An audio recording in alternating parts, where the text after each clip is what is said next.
different. Class is the greatest. That's where real expansion of your mind and talents can be found. Turn on.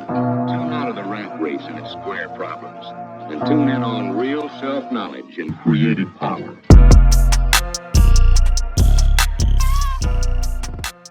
Welcome back to the channel. I'm your host, the Jedi, Brandon Kenobi. And today we're going to be talking about Disney Star Wars, AHSOKA, Episode 1. Which the first episode is titled Master and Apprentice. The Force is strong with you. And immediately when the episode runs, the first thing I realize is the opening scroll is red. With a little bit of hype music undertone that makes you feel like the stakes are at an all-time high. And me consider myself a true Star Wars fan, I didn't mind that because it reminded me of something like a different legend is beginning, a different story is starting. So this is his own thing. I can't say this is anything connected to George Lucas. This is Filoni, right? So in my mind, this is his little alternate universe. You know how DC and Marvel has their multiverses? This is like the little multiverse of Star Wars. George Lucas has the original series and Filoni has his split off of what Star Wars turned into or what could be. So the first episode begins with AHSOKA on a deserted planet, completely deserted, dust everywhere. It might as well be Tatooine. And she's searching for something and she finds it immediately, very quickly. A lot of it looks green screen. I know it looks good, but it's just like, none of it looks like it's practical. They didn't make any practical effects for this. She's just on a green screen and everything's made up. Until she goes deep underneath the cave and she's into a volume room. And then she starts twisting and turning these levers on a pot. And I feel like I'm watching Jedi Survivor. I feel like I'm watching somebody play Jedi Survivor. She twists one pot. It twists it. She smiles. Twists the other pot. She giggles and smiles. And then they show her twist the third pot. She giggles and smiles again. And then something in the room opens up into a shape. And then this shape transforms into a baseball-sized snitch. But this baseball snitch don't fly. This ain't Harry Potter. Apparently, this is the map that will lead them to Thrawn. Who the hell put that there? And why? There is no reason you can give me to justify that MacGuffin. There's always some special map that leads us somewhere when it comes to Disney. The Force Awakens, Rise of Skywalker, and The Mandalorian. Stop making these maps that lead to nowhere or what you want most in life. That's not how Star Wars works. And let me just talk about the costume design for a moment. Honestly, as a Jedi, I swear to you, I'm giving this thing a fair shot. I'm trying to at least. You know what? There is no try. There's only do as a Jedi. And what I can do is tell you that their costumes is cosplay at best. It honestly felt like they were pretending. And I don't mean acting. I mean pretending to pretend. These characters that I'm watching right now, they don't have the same energy as when I watched them in the Rebels TV show. And back on the costume design, the Twi'lek and AHSOKA, their tentacles did not move at all. They were as solid as a rock. That's terrible. And another problem that I had, they don't look like aliens. It looks like cosplay makeup. The best part about this show was Baylan Skoll, played by Ray Stevenson. And he's by far the best part about the first episode.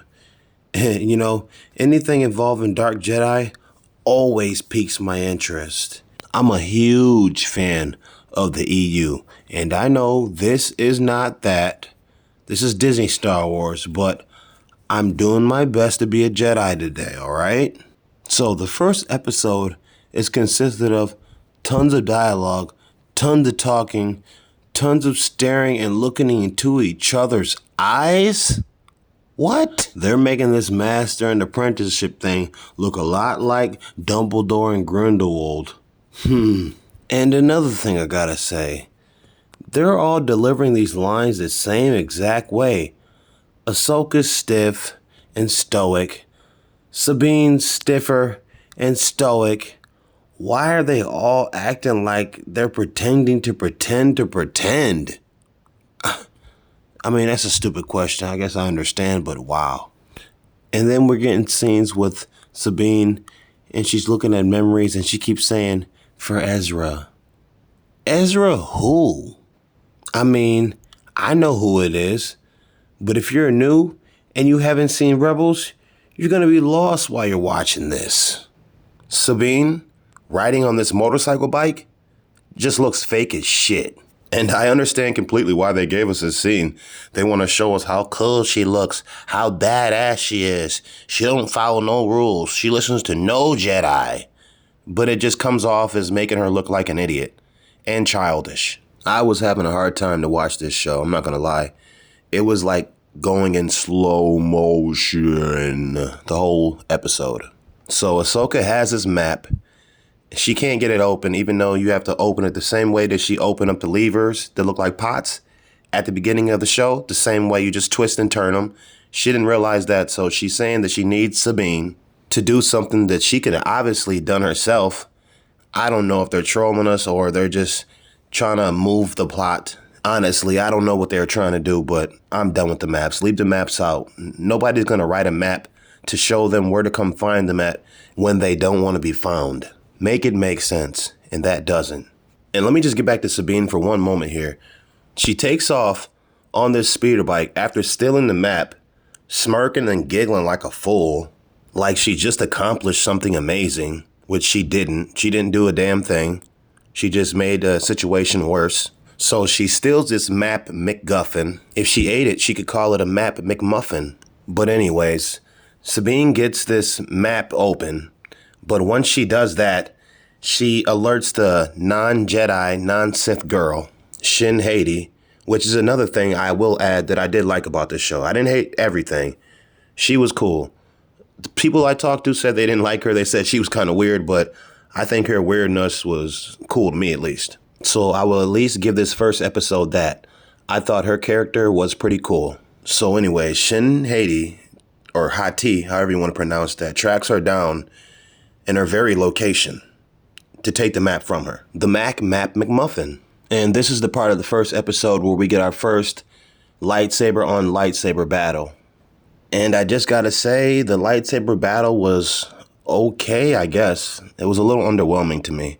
And I'm not comparing this to any other Star Wars. I'm just comparing this to what I've seen in Disney Star Wars. Because if I compare it to the prequels or the OG, they had a little bit better choreography with the lightsaber battles. So that's one thing I noticed while watching this fight scene.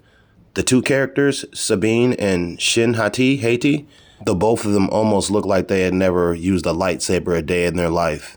And I know in reality, like they haven't, but if you're acting like a Jedi or acting like a Sith, at least look like it. That's what it's all about. And these characters just don't look like the characters that they're portraying, at least to me. Hopefully episode 2 gets better. But this one, it was just hard for me to watch. And then I do got to call this out. The worst part about this episode was the ending finale. Just to spit in a true Star Wars fan's face, they're going to say, hey, we don't care what you think you know about lightsabers. We're going to tell you right now what lightsabers really do. They don't kill. And what I mean by that is that they actually do this again. They pull a Reva. They stab Sabine right in her stomach, right in her gut with a lightsaber. Dead in her gut. And obviously she lives because she's in the next episode. So lightsabers do not kill anymore. And I don't care what anybody tried to tell me. She should be dead. Or else why would you even stab her there? I mean, cut off a leg. Cut off an arm. I mean, I really don't understand why they try to make these female characters likable by making them flawless. Real people just don't exist like that. I'm sorry. I didn't make the rules, but it is what it is. But just think about it.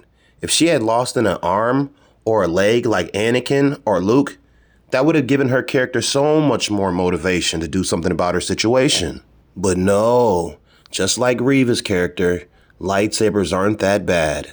So after watching this first episode, I think it's definitely confirmed that Disney does not know how lightsabers work. I remember a time where a lightsaber was one of the most deadliest weapons in any universe. And as a Jedi, it was the only weapon that you needed. Now the lightsaber is just set up as an accessory. Sometimes it works, sometimes it doesn't. Sometimes it hurts, sometimes it won't. Man, I can't hold back. I thought that part was complete bullshit. What a frickin' joke. It's actually funny to me how these directors think they can come in and we're gonna accept their bullshit. Like, dude, you're not George Lucas. You didn't create this thing. You're just participating in it. You can pretend to pretend like you created Star Wars, but you didn't. You're not George Lucas. George Lucas will always be that guy. You're not that guy. After the way that first episode ended, I couldn't bring myself to watch the second one just yet. Because the way that first episode made me feel, in the ending, I needed a day to get my thoughts together. Now, I'm not going to say I hated this completely, but after this first episode, I went straight to bed. And that's all I'll say about that. And look, I do not mind strong female characters, but you have to do them right. I mean, if you think about it, human beings in general can't relate to just anyone if they don't have any flaws. It's what you do that defines you. That's what we connect with. We all have to go through something if we plan on becoming anything. That's just the journey of life. And that's all I got for episode 1. If you liked the video, much love. And if you didn't like the video, I still got love for you. But if you did enjoy the video, please like and subscribe. And I will always be here with more movie news reviews. That's where real expansion of your mind and talents can be found. Turn out of the rat race and its square problems, and tune in on real self-knowledge and creative power.